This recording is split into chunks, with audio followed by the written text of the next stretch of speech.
안녕하세요. 라이프헥터의 나윤석입니다. 저는 오늘 KG 모빌리티가 개최하는 튜닝 페스티벌 행사장에 다녀왔습니다.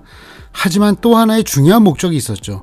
그곳에서 KG 모빌리티 브랜드로서 최초로 공개하는 모델 2개가 있었기 때문입니다. 바로 렉스턴 스포츠의 상위 모델인 쿨맨, 렉스턴의 업그레이드 버전인 뉴 아레나였습니다.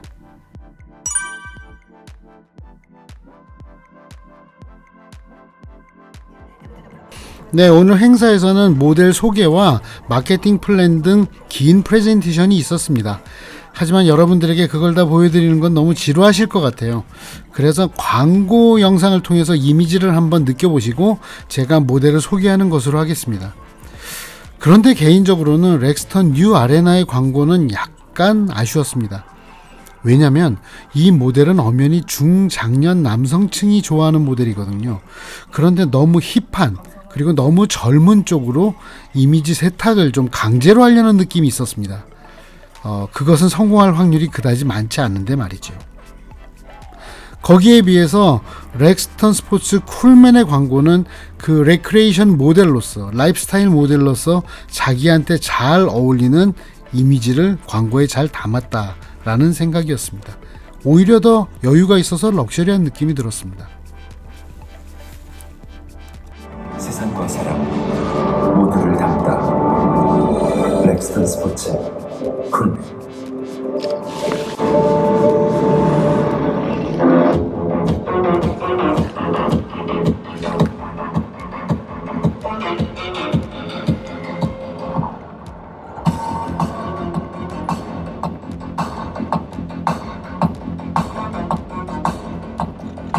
오늘 두 개의 신차를 소개시켜 드리겠는데요. 소개 순서는 렉스턴 스포츠 쿨맨 먼저 소개해 드리고요. 다음으로 렉스턴 뉴 아레나에 대해서 설명드리도록 하겠습니다. KG 모빌리티는 2002년 국내 최초로 픽업 모델을 개발했고, 그 이후에 지속적 모델 개편을 통해서 국내 픽업 시장을 개척하였습니다. 2022년까지 누적 판매 대수 35만 대를 달성하였고요.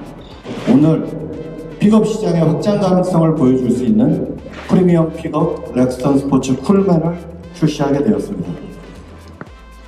기존에 현재까지 출시되고 있는 렉스턴 스포츠는 거칠고 터프한 디자인과 합리적인 가성비를 통해 터프니스 라인업으로, 그리고 금일 출시되는 렉스턴 스포츠 쿨맨은 강인하면서도 세련된 외관, 고급 편의사항을 기본화시킨 프리미엄 라인업으로 이원화하여 운영할 예정입니다.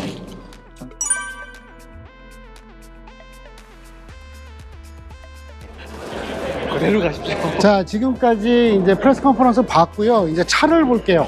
그런데 이번에 차가 바뀐 것은 렉스턴 뉴 아레나. 이 아레나의 경우에는 외모는 그다지 많이 바뀌지 않았어요. DRL이 바뀐 부분, 이 부분이 가장 눈에 띄는 부분입니다.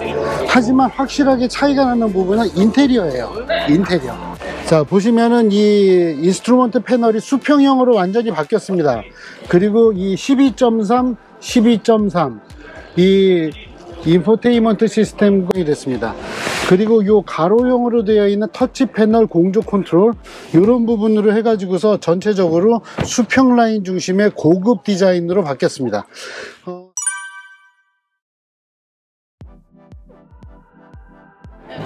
사실 이번에 바뀐 부분이 가장 많은 차는 이 렉스턴 스포츠가 모델이 바뀐 게 아니고 사실은 위에 이 기와가 한 장 더 올라갔어요.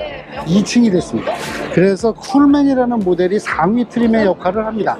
그 상위 트림 역할하는 부분에 일단 이 헤드라이트를 중심으로 해서 이 얼굴 쪽 디자인이 역시 요 4연장 헤드라이트, 그리고 요 부분이 이렇게 네모난 사각형들이 중심으로 이렇게 쭉쭉쭉쭉 디자인이 됐다라는 거. 그리고 이전에는 없었던 이 어댑티브 크루즈 컨트롤이 장착이 됐죠. IACC, 인테그레이티드 어댑티브 크루즈 컨트롤, 이렇게 되어 있습니다. 그리고 이제 휠 같은 경우도 디자인이 바뀌었다고 하고요. 그래서 이 차가 보면은 일반 렉스턴 스포츠나 스포츠 칸 같은 경우에는 맨 하위 트림만 팔겠다는 거예요. 2천만 원대 후반에 이만한 차를 살 수 있으니까. 하지만 이제 옵션을 갖추어 사겠다는 분들은 쿨맨으로 오라. 사실은 트림 구성은 대단히 심플합니다. 그리고 편의성에서 강조했던 부분이 이 테일게이트를 여닫는 거가 전에보다 편해졌다고 했어요. 여기 보면 이렇게 뭐 스프링 롤러 같은 게 없는 구조이기 때문에 이 힌지 안쪽에 토션 스프링을 넣어 가지고 이 프리로딩을 한 거죠. 그래서 무게가 덜 느껴지게 이런 식으로 구조가 바뀌었습니다. 뭐 이런 편의사항들이 이제 소비자들이 좀 아쉬웠던 부분들을 터치한 거, 이런 부분은 대단히 좋습니다. 자, 인테리어 디자인은 아까 봤었던 렉스턴 디 아레나하고 거의 비슷해요. 거의 비슷하다라고 얘기를 드리는 이유가 있어요. 자, 이 12.3인치 인포테인먼트 시스템, 12.3인치 인스트루먼트를 사용하는 거는 똑같습니다. 그리고 요 가운데에 터치 컨트롤 방식의 수평형 공조 컨트롤도 들어가는 거 똑같습니다. 그리고 수평형 대시보드를 사용한다라고 하는 컨셉 같습니다. 확실한 거는 인테리어 분위기의 그 업그레이드 된 폭이 렉스턴 스포츠에서 쿨맨으로 가면서 이번에 정말 많다. 그래서 디 어레나의 업그레이드보다는 이 렉스턴 스포츠의 업그레이드 부분이 훨씬 크다라는 것을 인테리어에서 알 수 있습니다. 그리고 제가 렉스턴 스포츠 탈 때마다 아쉬웠던 게 놀러 다니려면 그런데 자율주행은 넣어줘야 될 거 아니야 했는데 이번에 들어갔어요. 저는 그 부분으로도 중요하다고 생각합니다.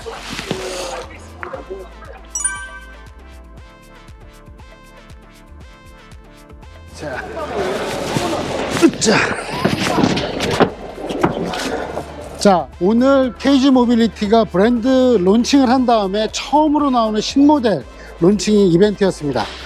주력 모델이라고 할 수 있는 렉스턴 스포츠의 업그레이드 버전인 쿨맨, 그리고 기암이라고 할 수 있는 더 렉스턴의 디 아레나, 이렇게 두 모델이 나왔는데 이 두 모델을 보면서 얘기를 하고 싶은 게 있습니다. 확실하게 가려웠던 데를 긁어줬고 고급스러운 부분을 강조했다. 이 부분은 대단히 좋아요. 그래서 저는 렉스턴 스포츠 모델이 훨씬 더 업그레이드된 폭이 넓다, 높다, 이렇게 생각이 됩니다. 그런데 한 가지 아쉬운 부분은 그 기암이라고 할 수 있는 그 디 아레나의 업그레이드를 이야기하면서 아직도 우리는 경쟁사의 중형 SUV랑도 싸울 수 있는 가격 경쟁력이 있다. 그래서 우리는 아직도 가성비 모델이다라는 부분을 기암에서까지 강조한 부분은 사실은 좀 아쉽습니다. 왜냐하면 이 모델이라는 것이 얘기를 하는 게 기암은 브랜드의 포지션을 이야기하거든요. 그런 부분에서 봤을 때는 이 디 아레나한테는 조금 더 다른 이미지를 줄 필요가 있지 않았을까. 사실 옛날에 이야기를 하고 좀 고민을 했었던 게 있었어요. 렉스턴을 출시할 때 VIP 리무진 같은 이야기를 했었던 적이 있었거든요. 오늘 우리 튜닝 페스티벌이잖아요. 이럴 때 렉스턴을 가지고 진짜 볼보가 XC90 뒷자리를 다 드러내고 리무진처럼 만들었던 그런 것 같은 이 쌍용, 그러니까 KG 모빌리티 임원분들이 타실 만한 이 기암급 리무진, 이런 거 하나 만들었으면 어땠을까. 사실 그런 부분의 상징성이 기암에서는 좀 아쉬웠다. 하지만 장사가 되는 스포츠에서는 쿨맨이 꽤 괜찮은 모델인 것 같다. 그래서 엔트리 모델은 기존 모델, 하지만 중간과 상위 트림은 쿨맨, 이게 아주 딱 나뉘어 있어요. 이런 부분은 목적타라고 봐서 좋은 것 같습니다.